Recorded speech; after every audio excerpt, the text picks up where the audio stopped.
Tantor Audio, a division of Recorded Books, presents War of the Gods, Alien Skulls, Underground Cities, and Fire from the Sky, by Erich Von Daniken, narrated by David Stifel. Letter to my listeners. Dear listener, in this book I present new findings, but it is only possible by building on previous experiences. Every one of my listeners knows what a great dolmen is, but no one has ever heard of the dragon houses in Greece. In fact, great dolmens and dragon houses came about for the same reason, and we have all read about the underground cities in Turkey. But no one has drawn parallels to the so-called primary caves and Erdstelle, earth stables, in Austria and Germany. Why did our Stone Age ancestors dig burrows for themselves underground? And why did they do that worldwide and millions of times? What was the force that drove them to do this? Between Mars and Jupiter lies the asteroid belt, also called the planetoid belt. How did it actually form? Could the hundreds of thousands of smaller and larger chunks of rock be the remains of an exploded planet? But heavenly bodies do not just explode like that. Are there references to a star war between gods in ancient literature? Was that the reason people sought protection from the cosmic projectiles? And where did the survivors go? For generations, deformed heads have become world famous. These are elongated skulls pointing backward. They exist in the tens of thousands, and up until now we have been able to clearly prove how they came about. But more recently, skulls have appeared that no longer matched the expected type. The same is true of some skeletons. What is going on here? This book tries to explore these findings. Parallels must be drawn to previous books. The new findings are the culminating point of research reflected in my 41 books so far. With warm regards, Erich Von Daniken. Chapter 1. Alien Skulls. February 23rd, 1988. It was to become an unlucky day. I had led a tourist party into the South American highlands. We arrived from La Paz, Bolivia, landing in Santa Cruz de la Sierra. At around 4,000 meters above sea level, La Paz is the highest civil airport in the world from which jets are still permitted to take off. Santa Cruz de la Sierra, our destination, however, was located at an altitude of 3,500 meters lower than La Paz. In the highlands, some had complained of breathing difficulties. Here, at 437 meters above sea level, the group was thrilled. We had all the oxygen we needed. At around 5 in the afternoon, we met for a drink at the swimming pool of the Holiday Inn. "Eric, did you see Rob?" his wife Julia asked. "He's not in our room, and neither is his bathing suit. He has to be down here somewhere." Julia and Rob came from Holland. This trip to faraway South America was their honeymoon. Rob was an imposing figure, 6'5" tall, athletic, slim, fit. He had often told me about his extensive cycling tours. I got up and strolled around the pool. I looked for Rob. Had he perhaps left the hotel in his swimming trunks to buy something at the small stands in front of the main hotel entrance? Or was he in a restroom? Our group included 3 young men. I asked them to search the whole facility for Rob and to check every restroom. To no avail. Rob remained missing. Suddenly, a woman screamed down from the second-floor balcony and pointed excitedly to the swimming pool. It didn't look clean. No blue, transparent water. There, at 2 meters below the greenish, gleaming water surface, lay a human body with outstretched arms. We maneuvered Rob to the surface, heaving him out of the water, but the CPR performed on him came too late. A doctor diagnosed a heart attack. Ironically, Rob, the athletic type, had not coped well with the difference in altitude. We all took care of Julia, but she was surprisingly accepting and brave. We ate dinner from the buffet. The group remained very quiet. Everyone was talking about Rob's death.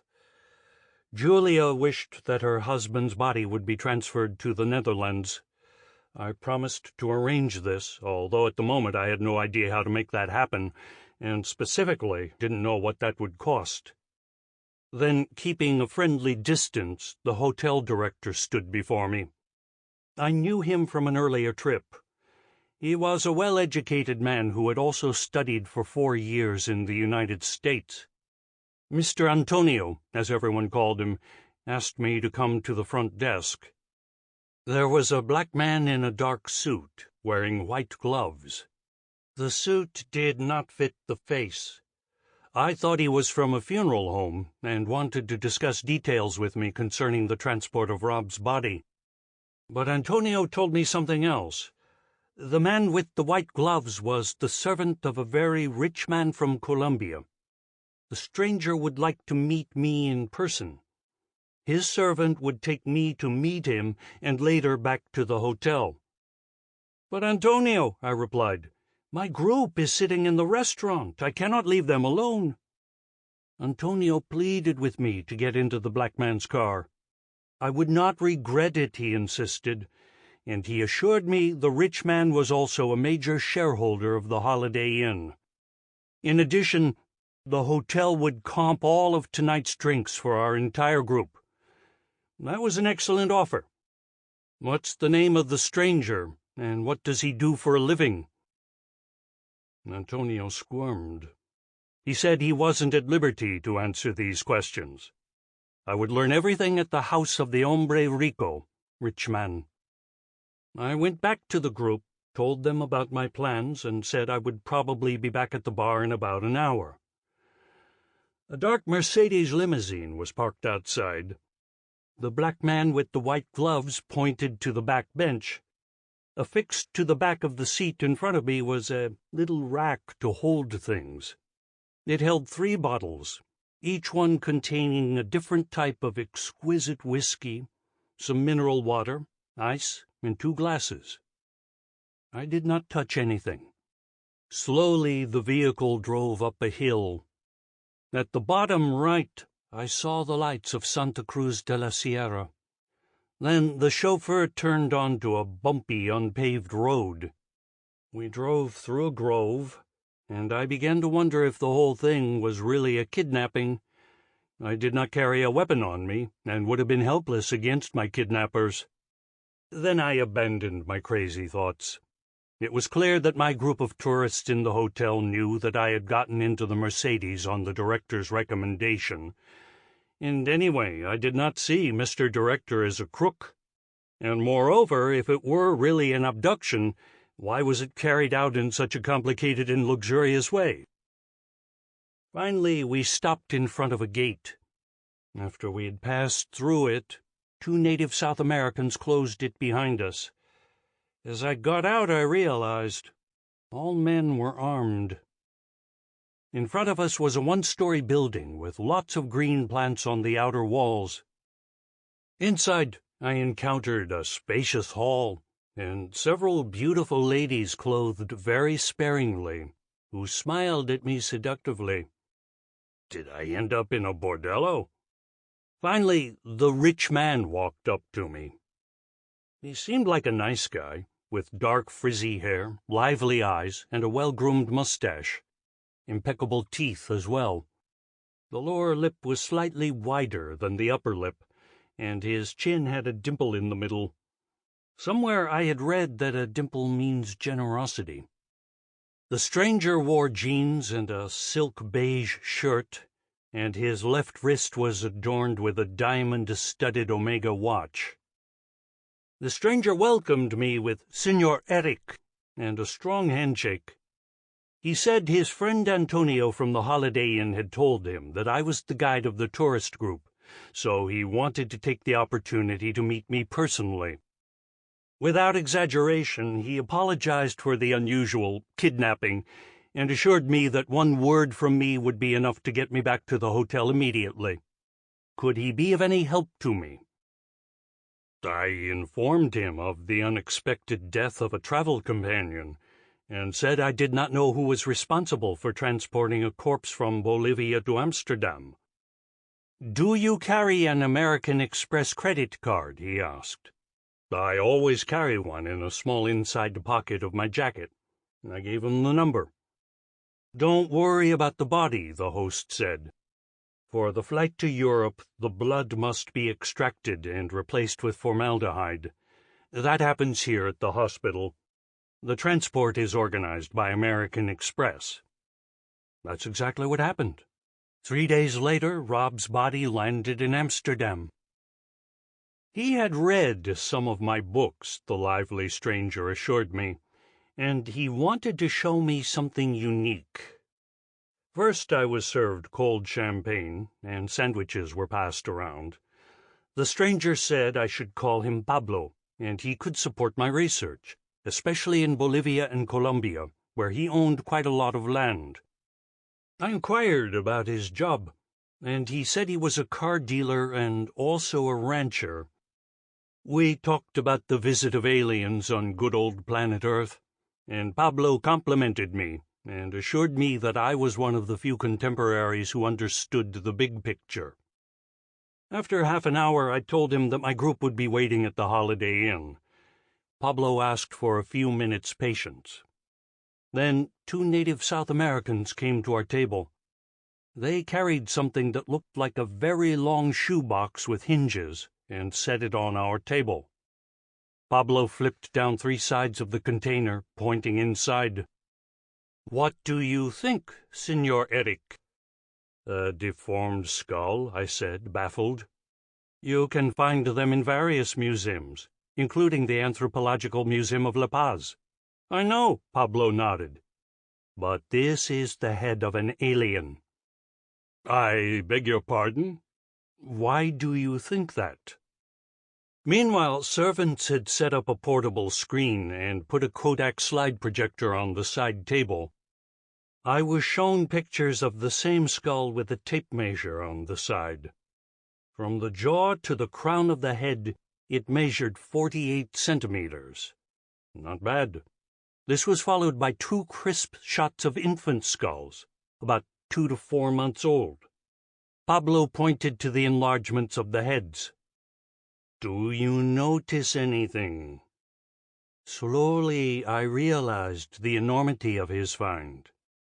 The infant skulls did not show fontanelles. One must know, the head of a newborn consists of several cranial bones whose interstices grow together only after weeks. About 2.5 months after birth, the adhesion to the back of the head closes. This is called a small posterior fontanelle. The anterior part, the great fontanelle, takes about 2.5 years to become completely covered. The baby skulls in the pictures did not show fontanelles. Pablo looked at me triumphantly. "These are not Earthlings, Don Erich. They are aliens, but born here on Earth." I learned that Pablo had secured the site and had not informed local archaeologists. Only when the skulls were fully documented would he take official steps. He invited me to Colombia. I should bring cameras, 2 reputable Swiss journalists, and a Swiss notary. Of course, he would cover all costs. I expressed my sincere thanks for the offer and promised Pablo to think about his invitation. First of all, I would have to consult my schedule. I had many international obligations ahead of me, and that was true. Back at the hotel bar, my fellow travelers welcomed me with great impatience. My explanation didn't seem important to them. They were all talking incessantly. Understandably, because the hotel manager, or Pablo, had paid for all their drinks. A few weeks passed.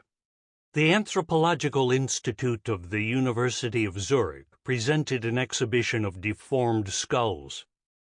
During my visit, I met the director of the institute. We started talking, and completely innocently, I told him about my experience in Bolivia. "The man's name was Pablo?" he asked in disbelief. He wanted me to wait a moment and returned with a newspaper article. It contained a picture of a Pablo who looked exactly like my Pablo. Weeks and years later, I learned in increments the eerie life story of this Pablo. Pablo Escobar was my informant, and back then Pablo Escobar was the biggest drug dealer in the world. He earned about $400 million a month, smuggling tons of cocaine across borders. In 1989, Pablo Escobar ranked 7th on Forbes magazine's list of the richest men. His fortune was estimated at $30 billion. Pablo Escobar was considered a cold-blooded killer. He had had hundreds of enemies and friends unceremoniously murdered. In 1991, he had so successfully bribed members of parliament that the new constitution banned the extradition of Colombian citizens. Then he turned himself in to the authorities on the condition that he would never be deported to another country.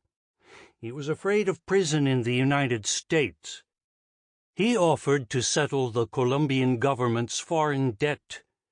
Not far from his hometown of Envigado, Colombia, he built a private prison with bars, lounges, and swimming pools according to his specifications. The public called the complex La Catedral. He himself had chosen his guards. Everything went well until 1992. Then, alerted by U.S. drug investigators, the authorities found out that Pablo Escobar had continued his criminal activities from the luxury jail. The government had to act, but Pablo was made aware of it and fled. On December 2nd, 1993, he was surrounded by a special unit. Pablo's son, Juan, later spread the rumor that his father had shot himself in view of the overwhelming power. 2 weeks after my return to Switzerland, a Mr. Bischofsberger of the American Express travel agency in the Bahnhofstrasse called me in Zurich and let me know that payment for the flights of all participants for my expedition to Colombia had been guaranteed in business class. I was asked to please set the date and submit the names, dates of birth, and passport numbers of my fellow travelers. I did not transmit anything. Even though Pablo Escobar's life story was not finished at the time, I nevertheless did not want to have anything to do with a drug dealer. I refused his invitation and did not answer any more questions from the travel agency. But I remained very curious about the deformed skulls. I could not get the pictures with the baby skulls without Fontenelle out of my mind. After all, for decades I had gathered evidence to prove that our planet Earth had been visited by aliens millennia ago. Indicators weren't the same as evidence, though. Did the explanation rest with the deformed skulls? Did they provide the first solid proof of visiting ETs? Were ancient alien heads really present on our planet? And could this be clearly demonstrated by modern DNA analysis? In fact, such analyses have been carried out. I'll come back to that. But what are these heads really? Are they deformed skulls? Where can they be observed? How did they take on their form? How old are they? What does science know about them? Deformed skulls are a worldwide phenomenon, and the oldest ones are well over 9,000 years old. First of all, there are natural explanations for their existence. The deformation of a head can be initiated by the birth process, or occur due to lack of space in the mother's womb. Medical science knows many different causes of skull deformities. They are usually classified under the collective term syndrome. The word comes from the Greek syndrome and means to come together, to run together. A syndrome is therefore a mixture of several signs of disease that occur together. For example, skull deformities occur in the following syndromes: Treacher-Collins syndrome, Beveridge syndrome, Adams-Oliver syndrome, C syndrome, Sturge-Weber syndrome, Apert syndrome, chromosome 15q tetrasomy syndrome, chromosome 4q deletion syndrome, triploidy syndrome, chromosome 7p duplication syndrome, Ramban-Hasharan syndrome, Baker-Vintner syndrome, Kenny-Caffey syndrome types 1 and 2, Laurent syndrome types 1 and 2, Foster-Iskenius-Watterson syndrome, Theodore Hertz-Goodman syndrome, and so forth. These syndromes, which have been discovered by scientists, and many of which therefore bear their names, characterize skull deformities due to defects in the chromosomes. These chromosomes, in turn, consist of DNA sections and belong to each cell. They pass on the genetic information. Each person has 23 pairs of chromosomes, or 46 individual chromosomes. This genetic information can be altered by chromosome defects, which in some cases can lead to skull deformities, as in, for example, the following syndromes: chromosome 11, deletion 11p, chromosome 15q, tetrasomy, chromosome 7, terminal 7p, chromosome 8, monosomy 8p, chromosome 9 inversion. In addition to the medical and genetic reasons for deformed skulls that I have already described, there is also plagiocephaly, which is an asymmetric flattening of the back of the head, and brachycephaly, which in medicine is understood as a widened skull. And then there is scaphocephaly, the elongated narrow skull with a high forehead. So, are there no mysteries then about these deformed heads? Can everything be satisfactorily explained, medically and genetically? The Greek physician Hippocrates, who is credited with the Hippocratic Oath, a set of ethical practices that today's physicians still swear by, wrote in the 5th century about a people called macrocephaloi. They would put bandages around the heads of newborns to elongate their bones. The oldest finds of deformed skulls in Europe stem from Armenia and are dated to the 9th millennium BC. But the cult of elongated heads flourished in ancient Europe over millennia. Deformed skulls were found in Hungarian cemeteries. From an ethnic point of view, the custom is said to have originated from the Huns, the Asian equestrian people who moved west from the Caspian steppes during the 4th and 5th centuries. The name of the king of the Huns, Attila, also called the Death Rider, is well known. But the Huns could not have invented the deformations. The custom is much older than the 4th century. Where did the idea originally come from? Gernot Wagner published his diploma thesis about deformed skulls in Austria, and comes to the conclusion that the custom had come into the European regions through the nomadic horsemen of the Huns. But where did they get the custom? German researcher and writer Hartwig Hausdorff, author of an outstanding series of books on enigmatic finds, talks in his book Götterbotschaft in den Genen, Message of the Gods in the Genes, about mass skull deformities in France and even in Germany. In the district town of Straubing, Bavaria, archaeologists, according to Hausdorff, made a surprising discovery during the excavations in a Row graveyard in the late 1970s. In 2 of the tombs, they found skeletons with artificially reshaped skulls that were unusually well preserved.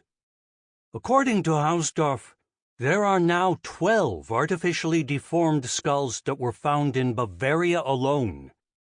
All of them are said to date from 450 to 550 AD. And at the beginning of the 1930s, British anthropologist Erich John Dingwall presented a flawlessly researched study that focused on deformities in European countries.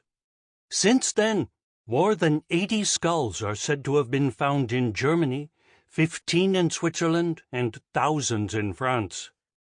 Isotope analyses, which measure the proportion of a chemical element in a sample, conducted on German, Hungarian, Austrian, and French skulls, showed that they were not from distant lands.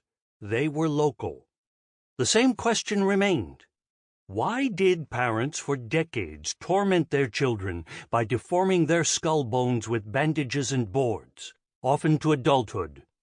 And why did this occur worldwide?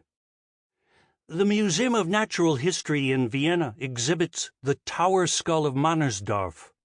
It once belonged to a 20-year-old man who lived in the 5th century AD.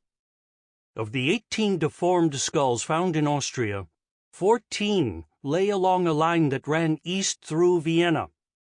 3 others appeared in the Krems-Land district on the Danube, and another in the Völkermarkt district in Carinthia. Famous scientist Rudolf Virchow, who worked as a physician at the Charité in Berlin, argued that early humans had carried out their skull deformations due to practical considerations, or based on a beauty ideal, or as a means to distinguish their race from other races. But did they do that to thousands upon thousands of people, and on a global scale as is now known? Just in Europe alone, artificially deformed skulls were found first in Hungary, from there across Slovakia and Lower Austria to the Rhone, Lake Geneva, and further west toward Burgundy and Bordeaux, even on small islands like Malta. In Bavaria alone, there exist 21 documentations from 7 sites. And this is, from a global perspective, just a drop of water on the Earth's surface. By now we know about hundreds of thousands of deformed skulls. And now, this is hard to believe, deformed skulls may even have surfaced in Antarctica. What crazy idea has humanity followed for millennia? And in addition to the medically and genetically explainable skulls, in addition to the deformations caused by humans, are there also cone-shaped skulls that don't fit anywhere into the pattern? How did our ancestors carry out the deformations? We know this from Peru. The Spanish conquerors again and again met young people with elongated heads. They were shown newborns wearing bandages and strings around their heads. Depending on the age and hardness of the skull bones, boards were found to the right and left of the temples. Even boards holding the forehead and latticed plates made of algarobo wood were used. There were children's cots with a device including a lever at the head of the bed. At bedtime, the baby's head was forced into the device. However, this seemingly unnatural behavior of our ancestors was not started by any South American peoples. The same was also practiced by the Mangbetu tribe in the northeastern part of the jungle in the Province Orientale, in what used to be Belgian Congo, today the Democratic Republic of the Congo. How did the information about deformed skulls travel from the heart of Africa to the Pacific coast of Peru? Or was it the other way around? Today, most anthropological museums in South America show deformed skulls. The Ethnographic Museum of the University of Buenos Aires in Argentina has a particularly impressive collection. It presents deformed skulls found from Colombia to Ecuador and Peru, all the way down to Chile. There, in the dry desert of Atacama, where on the walls of the hills you can admire the gigantic sketches pointing to the heavens, you come to the village of San Pedro de Atacama with its museum Padre Lepage. The museum was founded by Belgian missionary Gustave Lepage. He was convinced of the existence of... Sample complete. Ready to continue?